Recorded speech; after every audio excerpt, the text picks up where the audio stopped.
Hello বন্ধুরা, welcome to my YouTube channel. বন্ধুরা, আজ আমরা দশম শ্রেণীর গণিতের সাজেশন আলোচনা করব।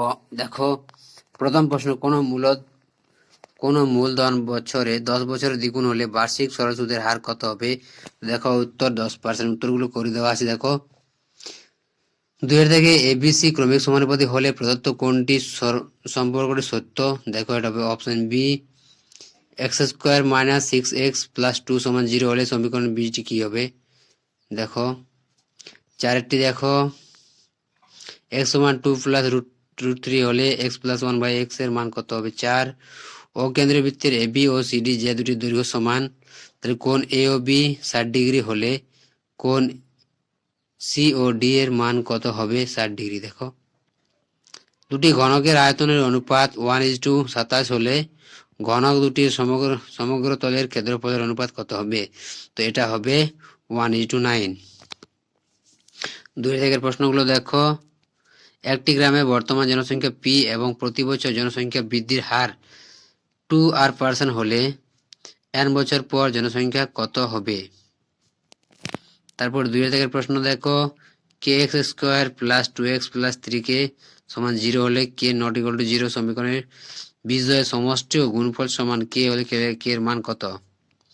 3 দেখো, a/2 = b/3 = c/4 হলে 2a - 3b + 4c/p হলে p এর মান কত হবে?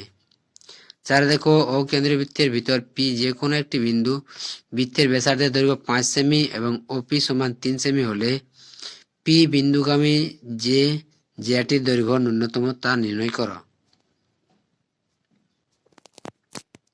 এরপর দেখো, পরের প্রশ্ন দেখো,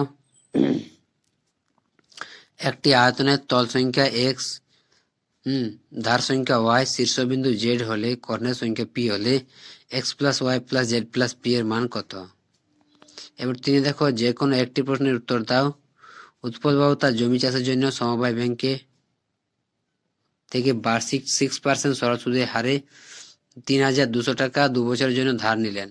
2 বছর পরে সুদে আসলে তাকে কত টাকা শোধ করতে হবে? বিয়ে দেখো, কোনো মূলধন একেই বার্ষিক শতকরা সরল সুদের হারে 7 বছরে সুদে আসলে 7,100 টাকা এবং 4 বছরে সুদে আসলে 6,200 টাকা হলে মূলধন ও বার্ষিক শতকরা সরল সুদের হার কত নির্ণয় করো। 4 দেখো, সমাধান করো দেওয়া আছে।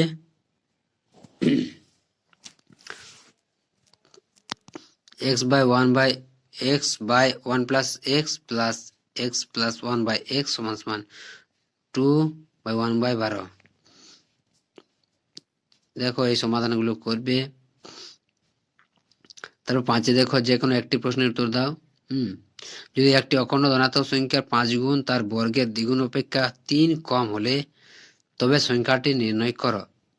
তারপর বিয়ে দেখো, স্থির জলে একটি নৌকার গতিবেগ 8 কিমি/ঘন্টা। নৌকাটি 5 ঘন্টায় স্রোতের অনুকূলে 15 কিমি এবং স্রোতের প্রতিকূলে 22 কিমি গেলে স্রোতের বেগ কত ছিল তা নির্ণয় করো। এরপর দেখো, যে কোনো একটি প্রশ্নের উত্তর দাও। যদি x/lm - n² = y/mn - l² = z/nl - m² হয়, তবে দেখায় যে lx + my + nz = 0।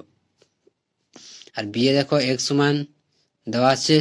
সাথে দেখো, এত বড় কোশ্চেন, এগুলো একটু ভালোভাবে দেখবে। এখান থেকে দেখো কি দেওয়া আছে, প্রমাণ করি। যে ব্যাস নয় এমন একটি যে, এখান থেকে একটি প্রশ্ন করতে হবে। দেখো, চৌপল থেকে দেওয়া আছে, একটি চৌবাচ্চার প্রশ্ন দেওয়া আছে, সমকোণী চৌপল থেকে আছে।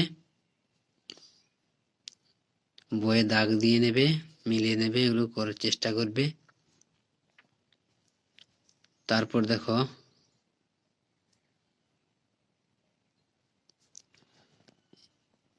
এইসব অঙ্কগুলো কিন্তু ভালোভাবে প্র্যাকটিস করবে। তো এই ছিল দশম শ্রেণীর প্রথম